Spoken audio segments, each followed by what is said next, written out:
आपके समाज में ऐसे आपने लोग देखे होंगे, व्यक्ति देखे होंगे जिनके पास में कुछ नहीं है और उनका घमंड जो है, अभिमान है, वो आसमान में।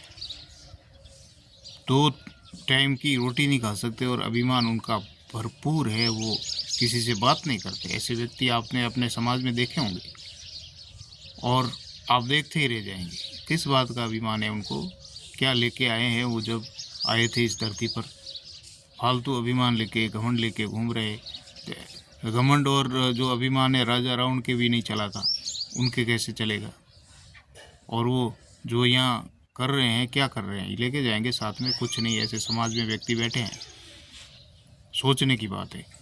अभिमान, घमंड जो है, ये कहाँ से उत्पन्न होता है? मन, मस्तिष्क और दिमाग और शरीर के अंदर उत्पन्न होता है। और ये आता क्यों है? बस आप दिन रात इसको सोचते रहते हो। अभिमान, अपने लोभ, लालच और ईर्ष्या करना, उसके हिसाब से आपके अंदर ये उत्पन्न होता है। अरे घमंड और अभिमान राजा रावण के भी नहीं चला था। उसकी सोने की लंका राख हो गई थी, खाक हो गई थी। उसके अंदर हजारों शक्तियाँ थी और वो बुद्धिमान भी था और ज्ञानी था, फिर भी उसकी जो वो लीला नहीं चल पाई। घमंड, अभिमान एक बहुत बड़ा रोग है, कैंसर से भी ऊपर। उसका सर्वनाश होना हमेशा सत्य होता है, सर्वनाश जरूर होगा।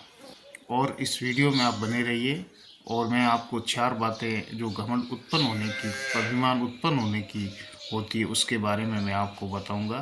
क्योंकि ये उत्पन्न हमारे शरीर से और मन मस्तिष्क से ही उत्पन्न होती है। वो फिर समाज के अंदर फैल जाती है, हमारे शरीर के अंदर फैल जाती है। उसी के कारण ये अभिमान आप किस बात का कर रहे हो? होना भी नहीं चाहिए।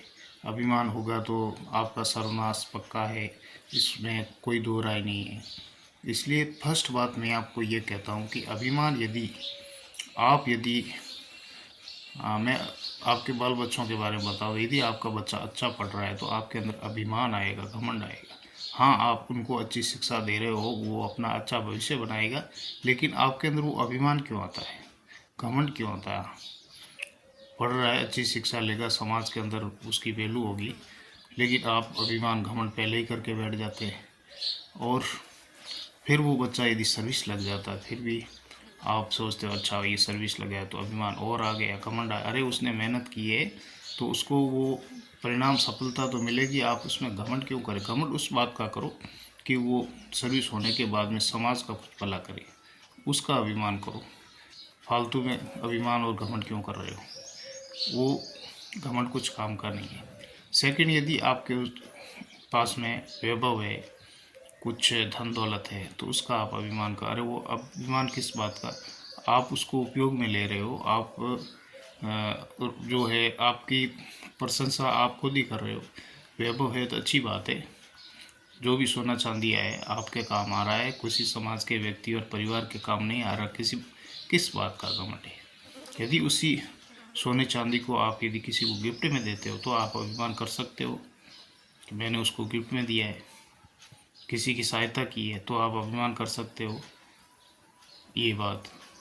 और दूसरी बात है, यदि आपके पास घोड़ा गाड़ी कुछ है, कार है, घूमने के लिए आपके पास, तो आप घमंड कर रहे हो। किस बात का? आपके घूमने के लिए काम आ रही है, किसी समाज के व्यक्ति या किसी अन्य व्यक्ति परिवार के लिए वो काम आ रही है गाड़ी? नहीं आ रही ना। किस बात का घमंड? फालतू में कर रहे हो। ये दिमाग के अंदर जो कचरा लेके घूम रहे हो, ये गलत है। किस बात का घमंड कर रहे हो?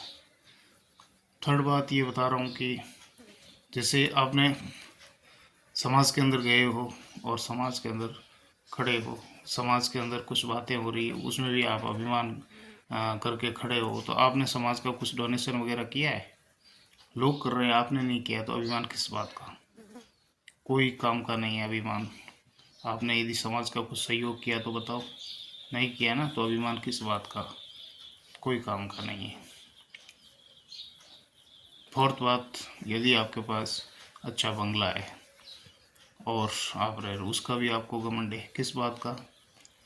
नहीं। यदि आप जो है आपके पास बंगला है तो आपके रहने के लिए काम आ रहा है, किसी अन्य व्यक्ति के काम आ रहा है? यदि उस बंगले के अंदर किसी मेहमान की मेहमानबाजी की जाए, खाना खिलाया जाए, चाय पिलाया जाए, पानी पिलाया जाए, तो वो बंगला बंगला है, वरना वो तो आपके काम आ रहा है और आपके रहने के लिए काम आ रहा है। घमंड किस बात का? आप अपना जीवन यापन कर रहे हैं, और जब ये सब यहाँ वैभव वगैरह छोड़ के जाएंगे, आपके साथ में कुछ जाने वाला है नहीं। आपका बैंक बैलेंस बैंक में ही रहेगा, और उसका जो साक्षी कोई दूसरा है, ठीक है ना, उसका साक्षी भी आपको, वो सांस निकल जाएगी तो बैंक बैलेंस आपके बैंक में रहेगा, उसका साक्षी बन के वो पैसा उठाएगा, आपको नहीं मिलेगा ना। आपकी तो राख होने वाली है। ये सोचा है कभी? किस बात का घमंड कर रहे हो? घमंड छोड़ो, अभिमान छोड़ो, और अच्छा नाता बनाओ, लोगों से प्रेम शांति की उमंग बनाओ, लोग आपको याद करें। यही कहना चाहता हूँ। मेरी बोल आपको पसंद आए, लाइक शेयर कमेंट जरूर करना। जय श्री राम, हरे हरे कृष्णा, राधे राधे कृष्णा।